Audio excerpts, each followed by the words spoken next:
انسان پیدائشی طور پر کسی سے نفرت نہیں کرتا، نفرت کرنا اسے سکھایا جاتا ہے، والدین سکھاتے ہیں، میڈیا سکھاتا ہے، ورنہ انسان کی فطرت تو محبت کرنا ہے۔ غصے کی بجائے مسکرانے والا ہمیشہ مضبوط سمجھا جاتا ہے۔ محبت میں خواری کی ایک بڑی وجہ یہ بھی ہے کہ انسان خود سے زیادہ محبوب سے مخلص ہو جاتا ہے۔ پاؤں کو مٹی سے بچانے کا طریقہ جوتا پہننا ہے، نہ کہ سارے شہر میں قالین بچھانا۔ اگر کوئی آپ سے جلتا ہے تو پھر آپ کا فرض بنتا ہے کہ اسے پوری ذمہ داری سے جلائے۔ ہم کچھ لوگوں کی زندگی میں 12ویں کھلاڑی کے طور پر ہوتے ہیں، جب کوئی اور دستیاب نہ ہو تو پھر ہمارا انتخاب ہوتا ہے۔ اپنے راز خود تک محدود رکھ کر بہت سی پریشانیوں سے بچا جا سکتا ہے۔ تنہا بیٹھا کرو، تمہیں سب سوالوں کے جواب مل جایا کریں گے۔ زندگی میں موقع دینے والے کو دھوکا اور دھوکا دینے والے کو موقع کبھی نہ دینا۔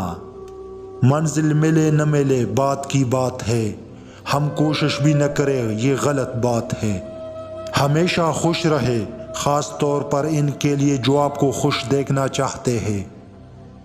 جس خاص کے لیے آپ خاص نہیں ہو اسے عام کر دو، اور جس عام کے لیے آپ خاص ہو اس عام کو خاص کر دو۔ جہاں دوسروں کو سمجھانا مشکل ہو جائے وہاں خود کو سمجھ لینا بہتر ہوتا ہے۔ انسان کو خاموش اور عقل مند اس کی عمر نہیں، اس کی ذمہ داریاں بناتی ہے۔ انسانوں کے دل توڑنے والا شخص خدا تعالیٰ کو تلاش نہیں کر سکتا۔ ہر عبادت کی قضا ہے مگر کسی انسان کا دل توڑنے کی کوئی قضا نہیں ہے۔ جو لوگ دوسروں کا جینا مشکل کرتے ہیں ان کا مرنا مشکل ہو جاتا ہے۔ وقت جب فیصلے کرنے پر آتا ہے تو پھر گواہوں کی ضرورت نہیں ہوتی۔ جب اللہ تعالیٰ کی مرضی چلتی ہے تو پھر کسی کی مرضی نہیں چلتی۔ کبھی اتنا بھی نہ بولنا کہ لوگ تمہارے خاموش ہونے کا انتظار کرنے لگے۔ کیا وہ مجھے یاد کر رہا ہے؟ 2 خاص نشانیاں، وہ آپ کو یاد کر رہا ہے۔